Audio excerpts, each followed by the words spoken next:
కొన్ని media channels అక్కడ ఏదో తెలంగాణలో అయింది, ఇక్కడ ఏదో అయిపోతుంది అంటే వాళ్ళందరూ కూడా ఆంధ్రప్రదేశ్ రాష్ట్రంలో జరుగుతున్న సామాజిక సాధికార బస్ యాత్రల్లో జగన్మోహన్ రెడ్డి గారు రావడం లేదు. జగన్మోహన్ రెడ్డి గారి తరపు నుంచి ఆయన తయారు చేసిన ఎస్సీ, ఎస్టీ, బీసీ, మైనార్టీ సైనికులు మాత్రం వస్తున్నారు.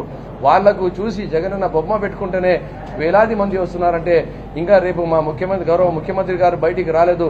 ఆయన బయటికి వస్తే ఆయన పైన ప్రేమ, అభిమానం ఎంత ఉంటుందో ఈ ఆంధ్రప్రదేశ్ రాష్ట్ర ప్రజలకు అనేది మీకు చూపిస్తామని చెప్పి కూడా తెలియజేసుకుంటూ, ఏది చేసినా ఈ ఆంధ్రప్రదేశ్ రాష్ట్ర ప్రజల కోసము, ఈ ఆంధ్రప్రదేశ్ రాష్ట్ర అభివృద్ధి కోసమే వైఎస్ఆర్ కాంగ్రెస్ పార్టీ మరియు మా నాయకులు చేస్తారని చెప్పి మరొక్కసారి తెలియజేసుకుంటూ ధన్యవాదాలు తెలుపుకుంటాం.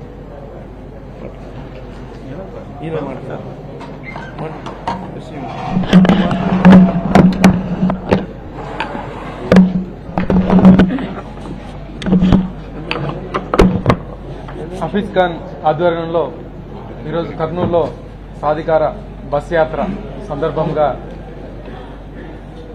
వన్ టౌన్ పోలీస్ స్టేషన్ దగ్గర భారీ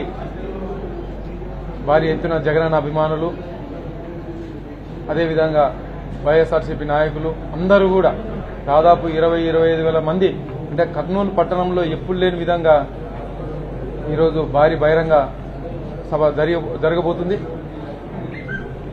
అదేవిధంగా మన ముఖ్యమంత్రి జగన్మోహన్ రెడ్డి గారు గత 4 సంవత్సరాల 9 నెలల నుంచి కూడా ఏ విధంగా పరిపాలన చేస్తున్నారో మనకందరికీ తెలుసు. ఎందుకంటే గత 70 సంవత్సరాల రాజకీయ వ్యవస్థలో, ప్రజాస్వామ్యంలో కూడా ఎప్పుడు లేని విధంగా ఎక్కడ గ్రౌండ్ స్థాయిలో వాలంటీర్ వ్యవస్థ, సచివాలయం వ్యవస్థ, రైతు భరోసా కేంద్రాలు, విలేజ్ క్లినిక్లు, ఇలాగా ప్రతి ఒక్కరికి కూడా పరిపాలన సౌలభ్యాన్ని తీసుకొచ్చారు మన ముఖ్యమంత్రి జగన్మోహన్ రెడ్డి గారు. ఇలాగా దాంతోపాటు నాడు నేడు కింద స్కూల్స్ డెవలప్ చేయడం కానీ, హాస్పిటల్ డెవలప్మెంట్ చేయడం కానీ, అదే ఇంకా ముందుకెళ్లి ప్రతి ఒక్క ఎస్సీ, బీసీ, మైనార్టీలు, ఎస్టీలు అందరూ కూడా ఆర్థికంగా నిలబడాలి అనే ఒక సంక్షేమ పథకాలు తీసుకొస్తూ ఒక సంక్షేమ క్యాలెండర్ని ఒక సిస్టమేటిక్ గా ఇంప్లిమెంట్ చేస్తూ గత 4 సంవత్సరాలు 9 నెలల నుంచి కూడా మా ముఖ్యమంత్రి జగన్మోహన్ రెడ్డి గారు అందిస్తున్నారు. ఎవరు చూసినా కానీ మామూలుగా ఎలక్షన్ ముందు మాత్రమే ఏదైనా మనము పథకాలు కానీ, ఏదైనా సంక్షేమ పథకాలు కానీ చెప్పి మళ్ళీ తర్వాత ఎలక్షన్ తర్వాత హామీలు ఇచ్చి ఎలక్షన్ తర్వాత మర్చిపోయే వాళ్ళు చాలా మంది ఉన్నారు. మన ఉదాహరణకు మన చంద్రబాబు నాయుడు గారు కూడా ఎన్నో హామీలు ఇచ్చారు, తర్వాత హామీలు నెరవేర్చలేదు. 2014 నుంచి 2019 ఆయన ముఖ్యమంత్రిగా ఉన్నాడు, అదే హామీలు ఇచ్చారు, ఓడిపోయాడు. మళ్ళా ఏ ముఖం పెట్టుకుని ఇప్పుడు మళ్ళా ఎలక్షన్ టైంలో ఒక 3 నెలలు 4 నెలలు ఉన్నా అని చెప్పి ఏదేదో పెద్ద హామీలు ఇవ్వడం జరుగుతుంది. కాబట్టి అవన్నీ కూడా ప్రజలు ఎవరు కూడా నమ్మరు. ఎందుకంటే నమ్మని వ్యక్తి ఎవరైనా ఉన్నారంటే దేశంలో ఒక చంద్రబాబు నాయుడు గారే. ఎందుకంటే అన్ని అబద్ధ మాటలు, బూటక మాటలు, అన్ని ఊసరవేళ రాజకీయాలు చేసే నాయకుడు ఎవరైనా ఉన్నారంటే చంద్రబాబు నాయుడు గారు మాత్రమే. ఆయన ఓన్లీ ఆయన సామాజిక వర్గం వైపు, అదేవిధంగా ధనవంతుల వైపు నిలబడే వ్యక్తి ఆయన. మా ముఖ్యమంత్రి జగన్మోహన్ రెడ్డి గారు పేదల కోసం, ఎస్సీల కోసం, బీసీల కోసం, మైనారిటీల కోసం, ఎస్టీల కోసం, అందరి కోసం నిలబడే వ్యక్తి మా ముఖ్యమంత్రి జగన్మోహన్ రెడ్డి గారు. అయితే ఆయన మాత్రం ధనవంతుల కోసం మాత్రం నిలబడి సపోర్ట్ చేసి, ఏంటంటే మనం చూసాం స్కూల్స్ కూడా గవర్నమెంట్ స్కూల్స్ మన ముఖ్యమంత్రి జగన్మోహన్ రెడ్డి గారు ప్రతి ఒక్క 38,000 స్కూల్స్ డెవలప్ చేసి ఆయన మాత్రం నారాయణ సేతు స్కూల్ మాత్రం డెవలప్ చేశాడు. కాబట్టి ఇది ఒక్కటి ఉదాహరణ చాలు.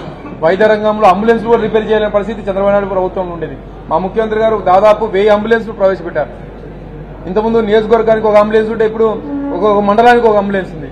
ఫ్యామిలీ డాక్టర్ కాన్సెప్ట్ తీసుకొచ్చారు. ఇలాంటివి ఎన్నో సంక్షేమ పథకాలు కానీ, పరిపాలన సౌలభ్యం కానీ ఇలాంటివి తీసుకొచ్చారు. కాబట్టి ఖచ్చితంగా వైనాట్ ఖచ్చితంగా 175కి 170 ఎందుకు రాదు, ఖచ్చితంగా వస్తాయి. ఎందుకంటే రేపు రాబోయే రోజుల్లో చూద్దాం. మనమంతా ఒకవైపు మన ముఖ్యమంత్రి జగన్మోహన్ రెడ్డి గారు ఒకవైపు మాట్లాడే మాటలు కానీ, ఒకవైపు చంద్రబాబు నాయుడు చెప్పిన మాటలు కానీ ఎవరు నమ్ముతారనేది మన ప్రజలు త్వరలోనే తెలిసిపోతుంది. ఇప్పుడు ఏదో వాళ్ళు మీడియా వ్యవస్థ ఉందని, లేకపోతే సోషల్ మీడియాలో అన్ని డబ్బా కొట్టుకుంటున్నారు. అవన్నీ కూడా అక్కడి వరకు ఆగిపోతాయి. ప్రజల దగ్గరికి వచ్చినప్పుడు ఏ నాయకుడు నిజమైన నాయకుడు అనేది క్లియర్ కట్ గా ప్రజల దగ్గర ఉంది. కాబట్టి మేము ధైర్యంగా ప్రతి ఒక్క సాధికార యాత్రలో బ్రహ్మాండంగా ప్రజల ముందు వస్తున్నారు. కాబట్టి ఈ రోజు మా హఫీజ్ అన్న కూడా బ్రహ్మాండంగా, అసలు దాదాపు ఆయన ఎక్స్పెక్టేషన్ 10-15 వేలు అనుకుంటున్నారు. కానీ టౌన్ లో చూస్తే దాదాపు 20-25 వేల మంది జనాభా వస్తున్నారు.